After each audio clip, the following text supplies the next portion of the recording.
proud of you. This is a better turnout than I was thinking. I thought y'all be out enjoying the rain. Well, boy, believe me, this has become my favorite weather. Partly because I'm not a firefighter in the trenches living in my tent right now, but you know the other reason why. So I'm up here this evening to introduce to you a new group of people. We've had Mike Sorella working with us with his team, and Mike had told you he was going to time out and head down the road, and they are doing that. They're getting ready for the next fire. But the new team, Chris Schulte's team, I think it's PNW2, sorry. I should have read my notes before I came up here, but I forgot my glasses too. These folks have come in. They're a little different organization. They're a bigger organization. They've come in for a pretty big task, and while the weather's helping them just a bit, you know, they've got a lot of work in front of them. Just turn around and look at those maps, and you'll see. So they might do this just a little differently than Mike's team did it, but I think they're going to do it well.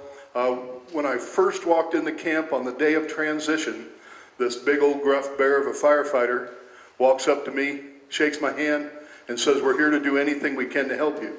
And I said, "Who are you?" And he said, "I'm the incident commander." I thought, all right, I like this guy. You know, he's in my game, and he's in it immediately. And so that set it up, and so far, operations, communications, the safety, and the information people have been on target. So glad you're here to give them a warm welcome, and I'll talk to you a little later about kind of the state of affairs for my fire protection district here.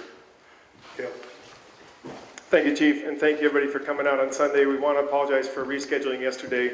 We did want to get people from our other organizations here, like our Pacific Northwest Team 3, who are managing the North Star Fire, and also our friends from the Graves Fire, who are based in Colville here today. So thanks for rescheduling and coming out. My name is Kale Casey. I'm the Public Information Officer for PNW2. We give ourselves numbers, but really we're all one big fire family. We get organized at different times of year to come out and help communities and do our job. And our job is to serve you, so thanks again.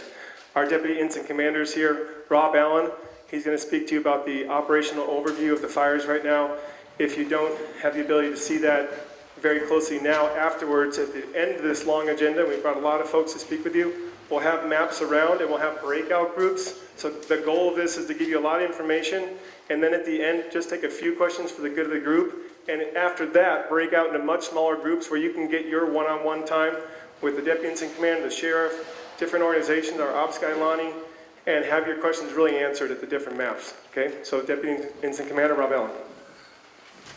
Afternoon, everybody. I'm not the big gruffy one that he ran into originally. On this weird occasion, I get to be the little IC, which I don't get very often. Anyway, we're really happy to be here. It's been great working with the Chiefs group and the folks that are here. Everybody's been really helpful on both sides of the mountain. A little bit about what we've got going on. PNW2 is one of the 16 federal Type 1 teams. PNW3 is the other team that's here. There's 16 national Type 1 teams in the country. The two PNW teams stay mostly here in the Pacific Northwest, but we do also do other things outside here. We can go to fires in Idaho or Montana or anyplace else. We've done floods, we've done hurricanes. PNW2 went back to the World Trade Center. So when there's some place where they need to make some organization out of chaos, they'll call one of the national Type 1 teams. We pack up and go and we get that done. And that being said, that allows us to be able to expand out. We have the command and control structures to be able to take over more fires. So when we came in here, we started with the Roy fire, Stickpin, and Renner. We've started to kind of get a little bit of a handle on what we've got going on there, especially on our east flanks and west flanks, where we've got a lot of the stuff that we're worried about, the structures that we wanted to protect. We'll also end up taking the Graves fire. We're going to end up taking over a pretty large helibase that has been being run by the area command team that's in Colville. We'll be taking over several other things, helping out DNR with the Gold Hill and the Marble Mountain fires as well, as the Orca team finishes out their time and moves on. So we've got a lot going on. We're spread out a lot of places. Chris would have liked to have been here tonight, but Chris went to the memorial service today for the firefighters over there. We were in Chelan when that accident happened. We started on the Wolverine fire. couple weeks ago now, but we spent 20 days over in Chelan chasing fire out of the city of Chelan. Got a couple days off, and then we came up here. Like I said, we've been in here. Things have been going pretty well for us. We did have a lot of activity that was going on for a while, so one of the things that we'll look at also is not necessarily getting right on the edge of the fire and trucking our way all the way around it. We'll look for opportunities where we can put some line in and stop it from advancing on some of the values that we're really worried about stopping. In this case, it was everything that's up and down this highway corridor we wanted to take care of.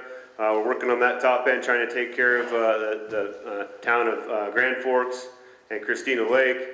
On the other side, we're really worried about fire getting started in the Orient's watershed and Orient, everything up and down 395. So we focus on that first.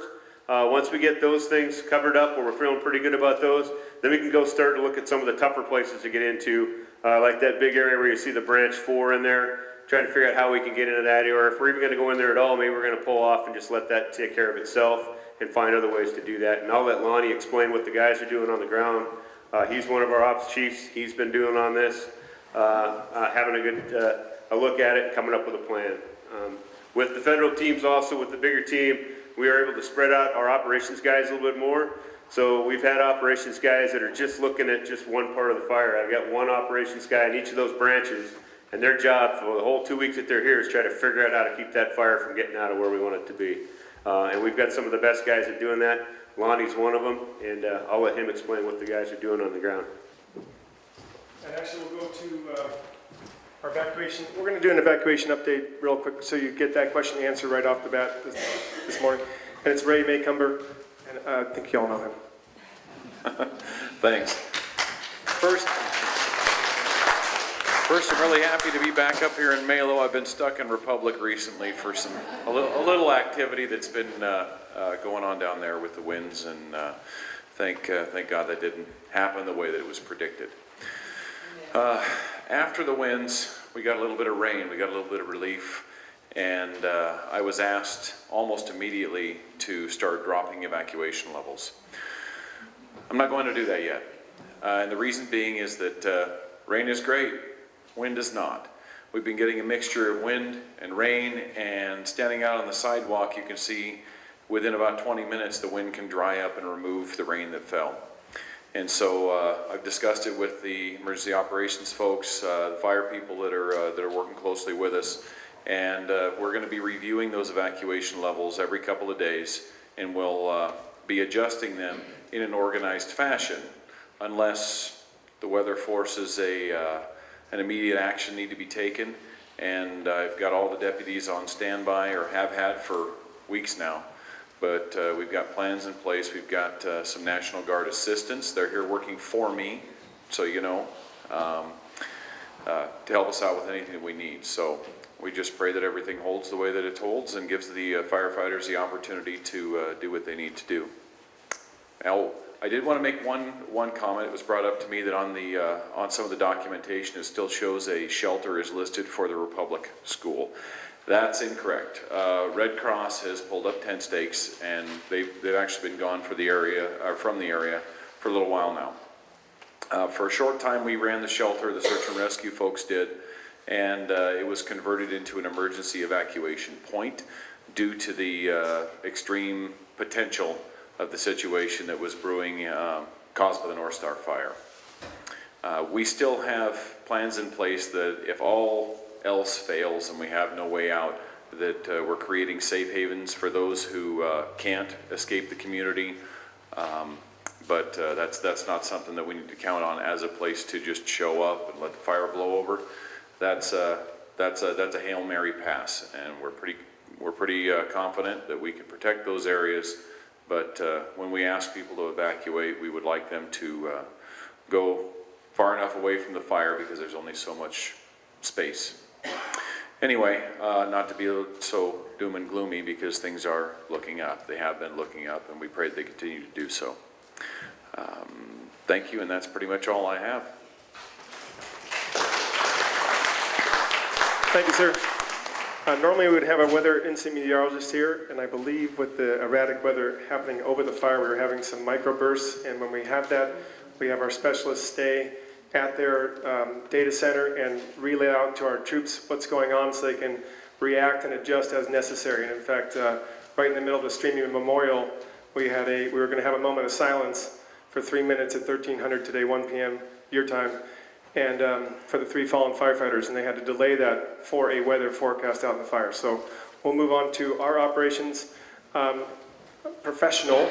Operations Section Chief 1 is what his official title is, Lonnie Click, and he'll give you the Kettle Complex update. Thank you. Good afternoon, everybody. Happy to be here and really happy to help you out. So I'm going to start with Stickpin because it's right in your back door. Like Rob said, we have 3 fires on the complex, and we're going to take a 4th one here tomorrow morning. But we'll start with Stickpin up north towards the Canadian border in divisions Quebec and Romeo. And in our windstorm yesterday, we had fire get outside of both of our containment lines. We have crews back in there today, picking up those small areas, just a few acres, not very many, and tucking them back into the dozer line and road systems that were created when Mike Cirillo's team was here. So it's going really good today, and of course the rain helps. And Romeo, which is over on the east side, Romeo, Sierra, and Tango, those 3 divisions over there, we call it Branch 3. Our friends from the north are actually helping us with that entire branch. So the British Columbia Wildfire Service is actually managing that whole piece of line for us right now. So it's really helping out because of the shortage of resources. But it's been a regular battle in there on a daily basis trying to keep that piece of fire in. So whether it be the weather or the topography or what have you, the fuel's on the ground, we continue to have to pick up little spot fires and little pieces that are outside of our line every day, but we are still keeping it tight and going as direct as we can. Some of that stuff yesterday is what elevated the evacuation level to a 2 over there in Orient up to the Canadian border. So we hit some of our management action points over there, so that's why we raised it to that level. And we'll keep it there until we have that good and secured. Don't plan on raising it to the next level anytime soon. We do have another management action point out there a little closer to 395, but it's a ways out, so I don't think folks are going to have to worry about that too much right now with the rain. I'll come back down over to Branch 1 below Quebec and down in Division Mike, which is in that Boulder Creek area where it comes over on this side, the Curlew and the Aeneas Creek area. And it's going really well in there. Crews are in there mopping up. We have a couple of little unburned islands that we're doing some burnout in as we can based on weather. Again, you know, the winds have to be just right for us to close some of those gaps. You touched it. So there was a map up there a minute ago. There we go. But anyhow, Division Mike's going really well, and then Juliet, which is down here up the St. Peter drainage, right here behind town, and around the corner down into the South Fork of Boulder Creek. So in the Division Juliet, we had some stuff get out in there too, and we're looking at some other opportunities than some of the original line that was put in. We think it's a better place for line. So we're going in there and looking to put some other line in to contain the fire that's given us a few fits there on that southeast corner. Around the corner in Gulf, that fire's held in there on the old Kettle Trail on the ridge top, and then down around into the South Fork of Boulder where it goes through the Quarter Moon. So that's holding in there really well. And actually in the Delta Division, it's also staying right in there. It's not moving around a lot. All the way back up to the Bulldog Cabin Road. Bulldog Cabin Road holding a lot of the fire at this time. We have some folks working on it right up there on the north end of that Bulldog Cabin where it comes out to Boulder Creek on that east side. So we're tucking it in there and looking for opportunities. You know, our primary line through there is actually the Boulder Creek Road. If we don't have tight opportunities or direct opportunities in that Alpha and Delta country, then we'll go to the Boulder Creek Road and we'll burn that out over to the Renner fire, and that's how we'll close that whole gap. We're not going to do that right now, but we want to leave that option open in case the fire dictates what we have to do with it and close that gap so it doesn't run to the north. I'll move on down to the Renner fire now, over on the 395 side. That's looking really good. Crews are in there mopping up. We're looking at combining a couple of divisions over there in the next few days because it does look so good. Most of that's cleaned up, cooled down. Up around the north end on the Hodson Lakin Road, we're still trying to tighten that up against our containment line. There's a fairly good sized gap between the active fire edge and what we've chosen for our containment line. So we're trying to pull some fire around there to get a black edge all the way over there against it. And then we'll just pull it on down into the south fork of Boulder Creek and tie it off in there and put it in that big hole there where that branch 4 piece is. So that's what we're doing there. In Division Zulu and Yankee on the Renner fire, where the structures are in that south corner of Deadman Creek, we put bulldozer line in there. We went direct on the Yankee side, up around the structures, and then we got on Johnson Ridge and came down Johnson Ridge to the end of the private property and dove back off down into Deadman. Put another bulldozer line down in there, tying all that together. So we've isolated all those structures outside the fire's edge. It's easier to deal with that fire when it's not in the houses than if we try to bring it down through all those structures. So that's where we're at on that piece. As Rob said earlier, we're taking the Graves Mountain fire, I believe, tomorrow morning. And so we've been in there doing some look at the Graves fire, and of course on Highway 20, it's good and solid there on the BPA power lines and the east and west flanks, going north towards Deadman Creek on both sides. They have good containment lines with the road system there, but as we get out to the slope on that north aspect where it dives into Deadman Creek, we're still looking at opportunities on how we're going to get off of that hill down into that hole. So we're in there studying that today. The last couple of days are the first days we've been able to fly other than on our computer screen. So we're looking at good opportunities to try to come off that ridge top down in there to tie that together. The biggest, one of the bigger concerns that we have is the stuff that's already over on the north side of Deadman Creek. That's the Graves fire.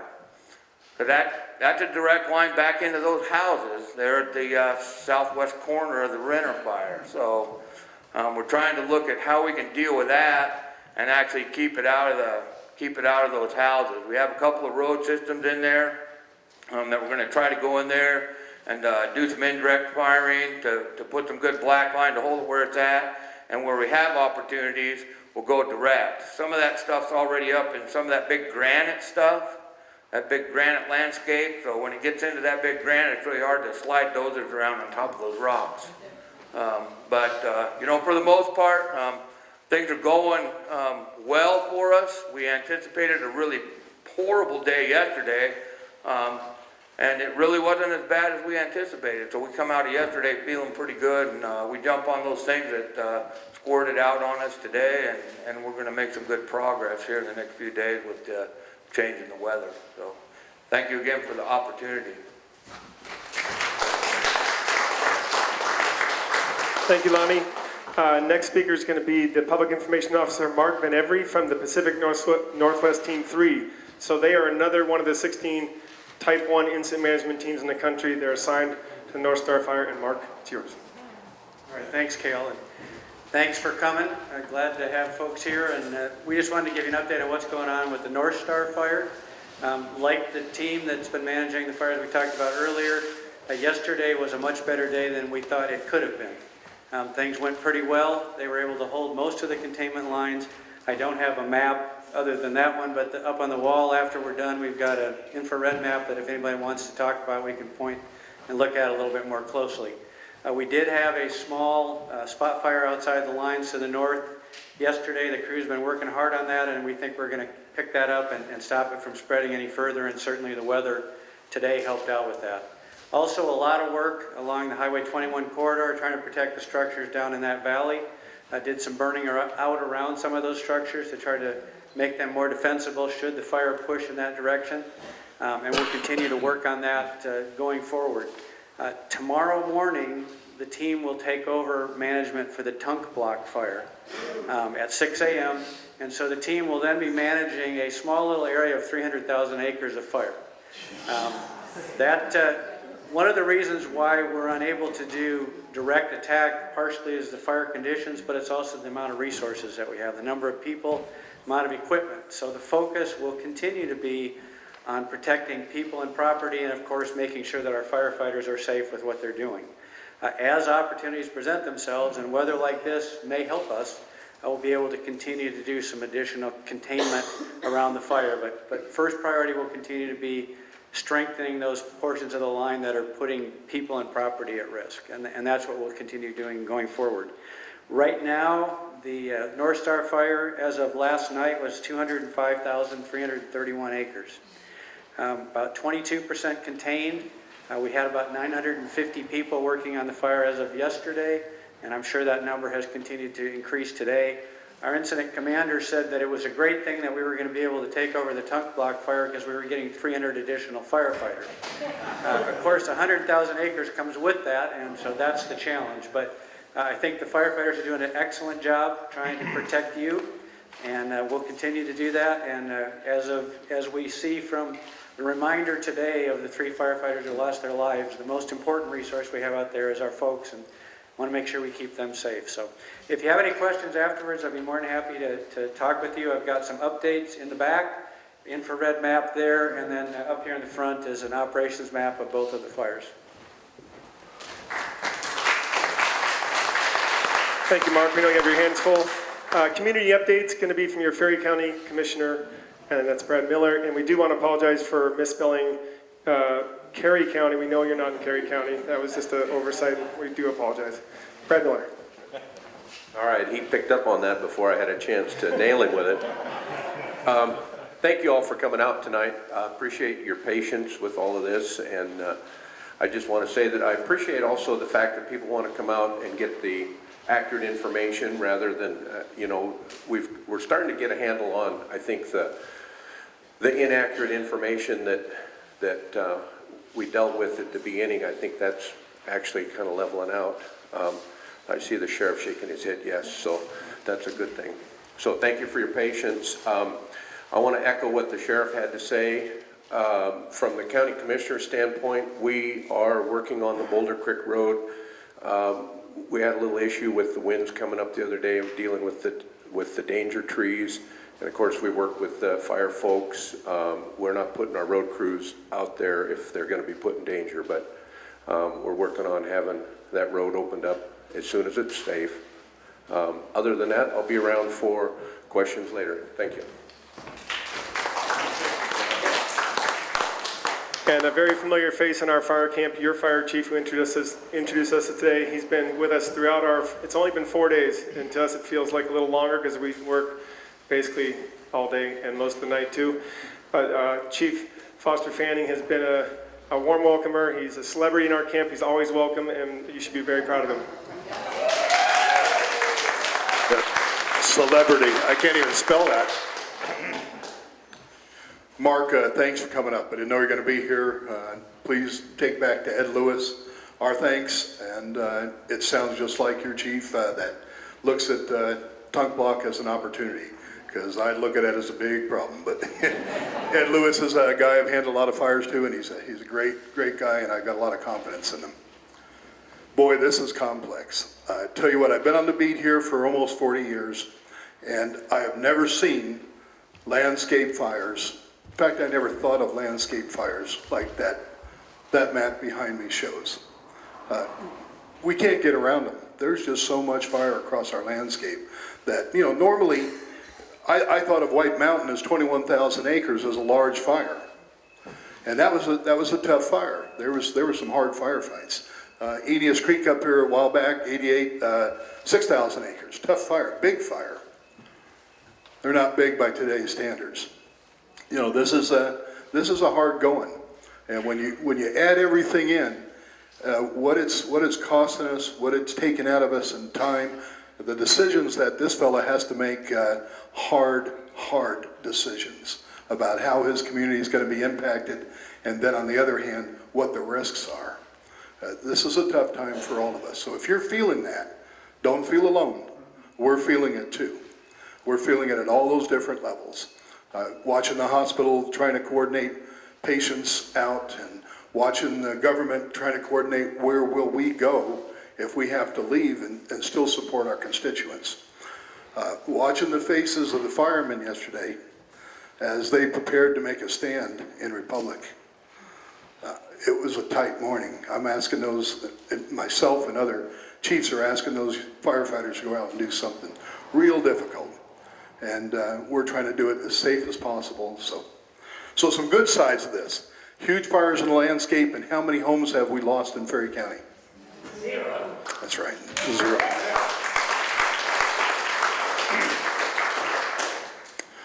I would not have believed that possible if I could have seen what these fire fields would look like on the night of the 14th when Stickpin had just pounded us and was heading for Grand Forks. I was thinking thousands, you know. So am I happy right now? Yeah, it might not seem like my happy face, but I am. We've ran a few initial attacks inside of all this.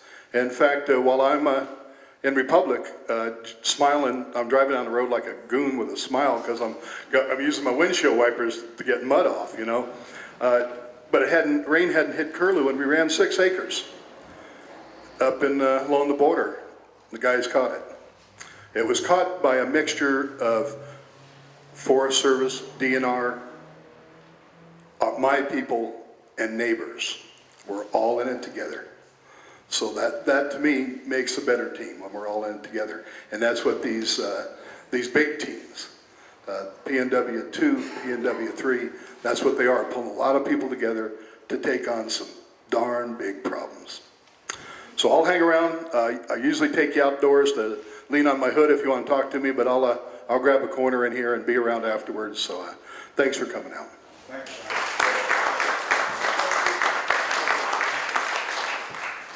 We had invited the United States Forest Service representative, Acting Forest Supervisor Staler Turner, and I believe he had other business that came up. This concludes the formal part of our presentation.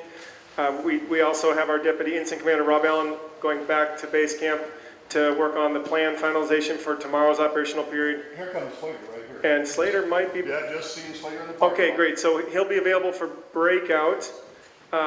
Questions for the good of all the community, or do you want to just go into breakout with the folks that are here? Question in the back? Say again? How's Dozer Dog? Dozer Dog, I took a beautiful video of Dozer Dog this morning with Dozer Dog's little Nomex, and Dozer Dog had goggles around, adorable. Yeah. You know, I'll post it. And in fact, we are filming.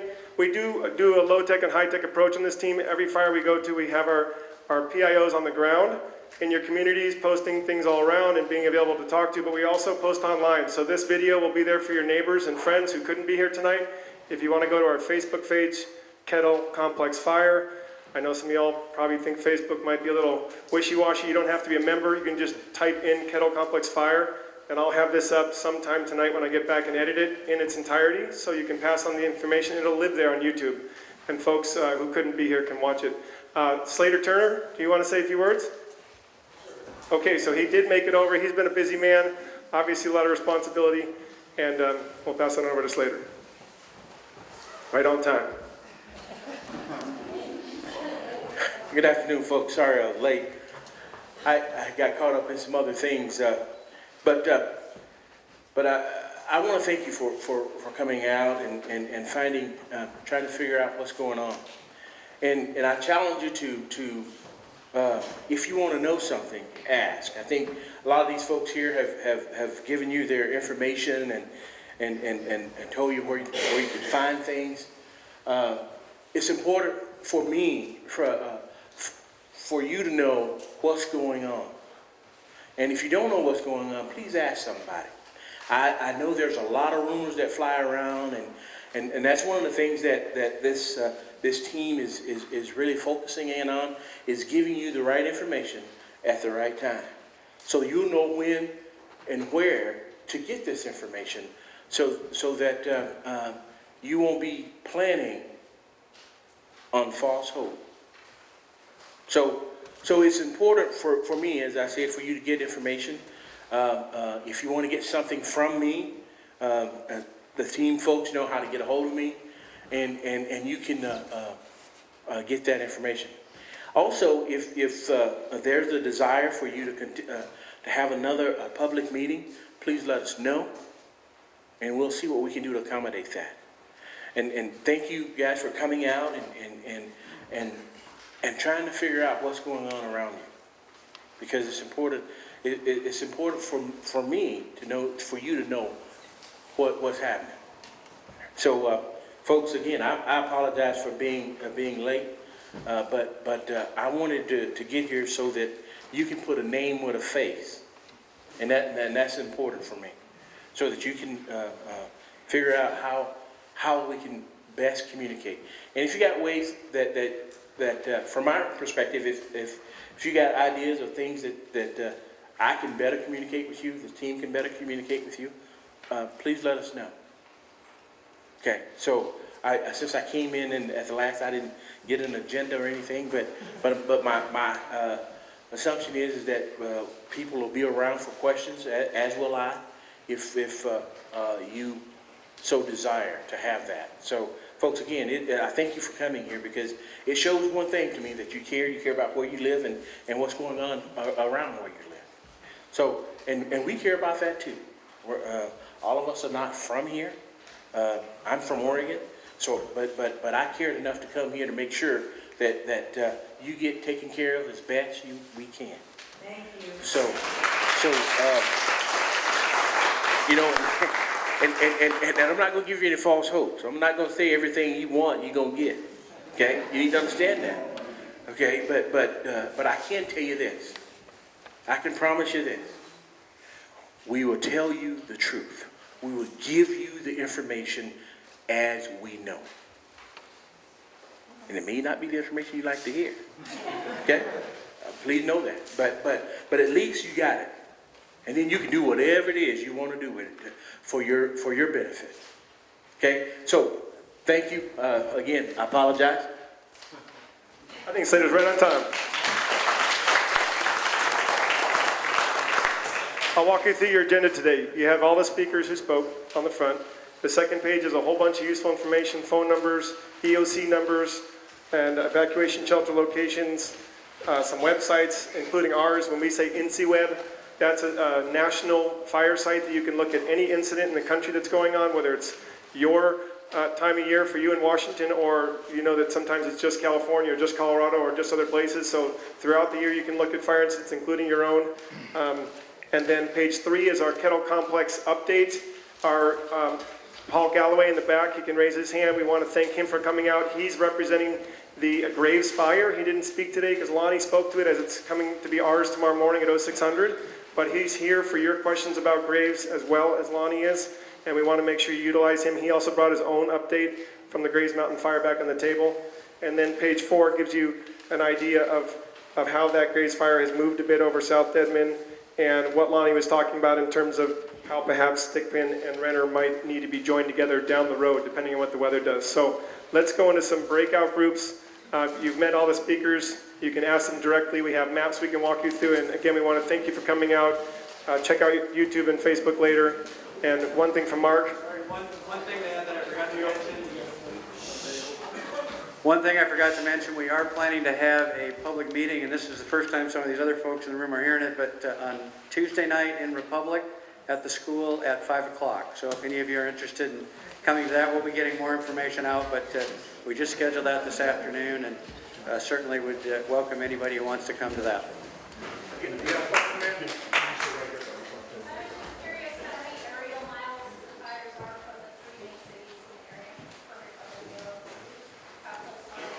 So for Republic, the spot fire that's on the kind of the northeast corner is the closest point is approximately 4 to 5 miles. So it's closer than we'd like it to be, but things are going well, and we're hoping we can keep it there. And I'll let you guys answer for the other fire. Stickpin's about 3 miles from this Curlew Valley, so it's not very far up on the hill. It's about 4 miles out of Grand Forks. So it's, but Stickpin is actually in the Togo fire scar. So it's right there close. They can see the smoke. They're very concerned in Canada. The Renner side, it's quite a ways. You know, it's about 8 miles, I believe, from Orion. And then the level 2 evacuation on that side ends at Nancy Creek right now. So it's a fair distance yet down to Kettle Falls on that end. So, and Graves is on the other side of the pass. So. Question. Did you move your command center now, the airport, by airport? Did I agree that? So the Kettle Complex Incident Command Post is over on Highway 395. I don't know what the landing's called. It's just below the park. Whispering Pine. Yeah, Whispering Pines, okay. It's a big tent city, lots of yurts. You can't miss it if you're driving south below Barstow. It's a big operation on the left. So we moved from here to consolidate. We were shipping food back and forth. We were having logistical issues with firefighters on one side not getting a proper hot meal all the time, and firefighters on this side being disjointed from their different compadres. And it's sometimes that works for when you're really augured in and on your offensive defensive, and sometimes it's better to get everybody all in one spot where we can brief all together, be all on the same page, not stretch resources and driving time and lots of other issues. So it's very common in these big complexes to be moving.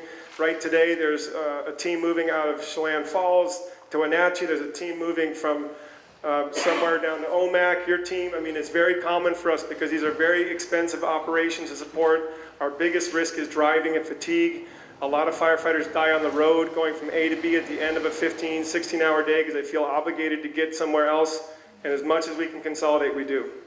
It's not that we abandon this position because of some rumor reason. It's strictly very important for our team to be together. Question? There's still a lot of people that need to get firewood. Do you have any idea about the chainsaw rule when that's going to be lifted?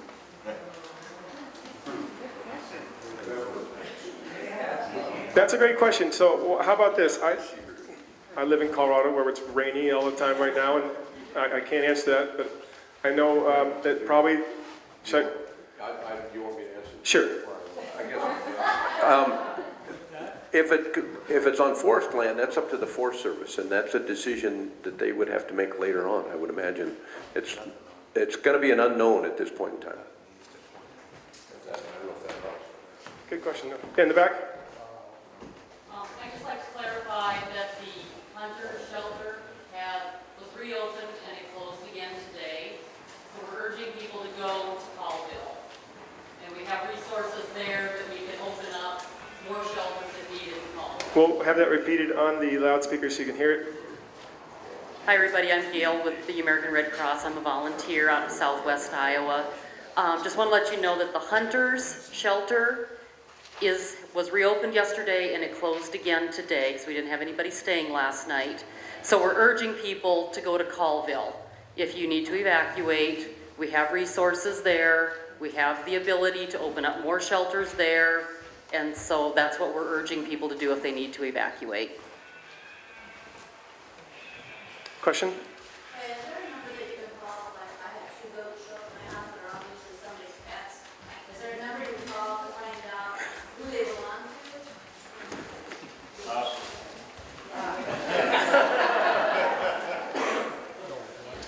Yeah, we had the fairgrounds set up for animals and things like that for a time, but some adjustments in evacuation levels. Now there's a fire camp at the fairgrounds who moved recently from the racetrack area.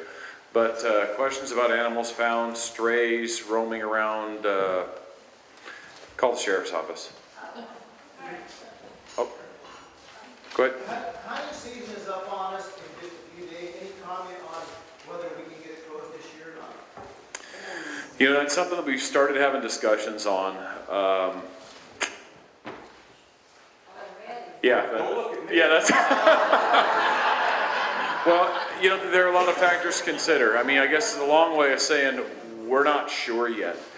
We have some concerns with, you know, we get the influx of hunters from the coastal area, and usually we can kind of, you know, scoot them into the national forest. But if the national forest is all burning down, then they're going to be driven down lower into the privately owned lands. Now, that would encourage us to just go ahead and say, we're done, we're not going to do it.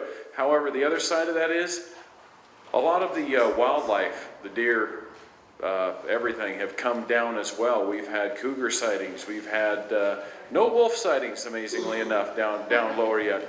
But we've had cougar sightings and a lot of deer down lower.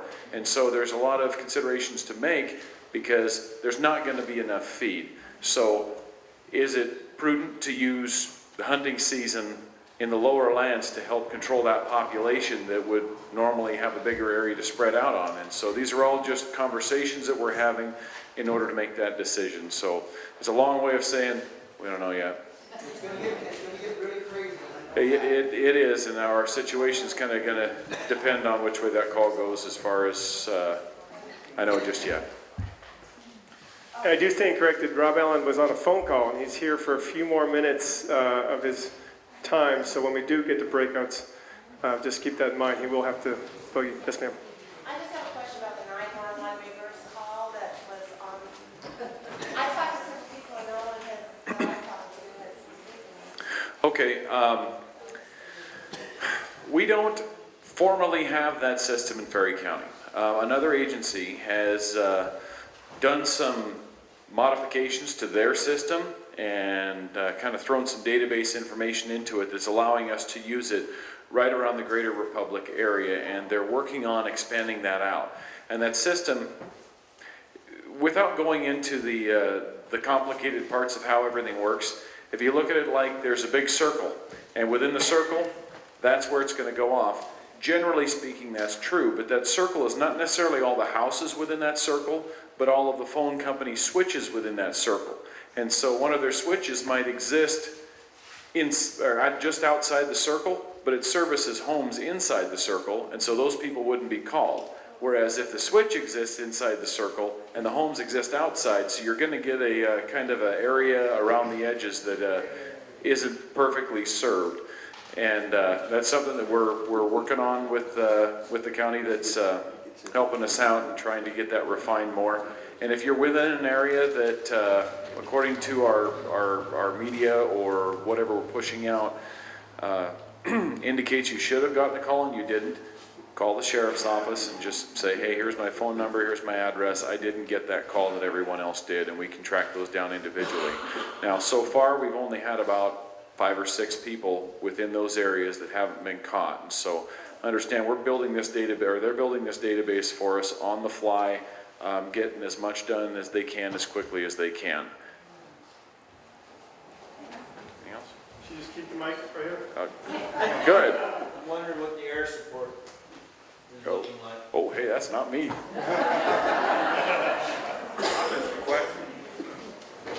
What is our air support here for the fire?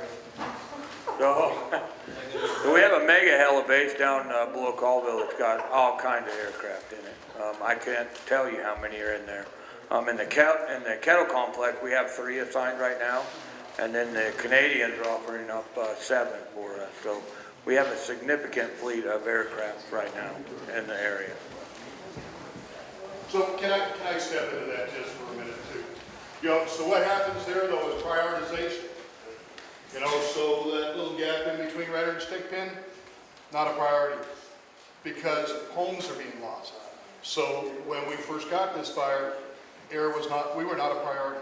So keep that in mind. There's a big arena going on out here and we compete for resources in that. So thank you. So I was just going to answer the question for the North Star fire. We've got currently 6 helicopters.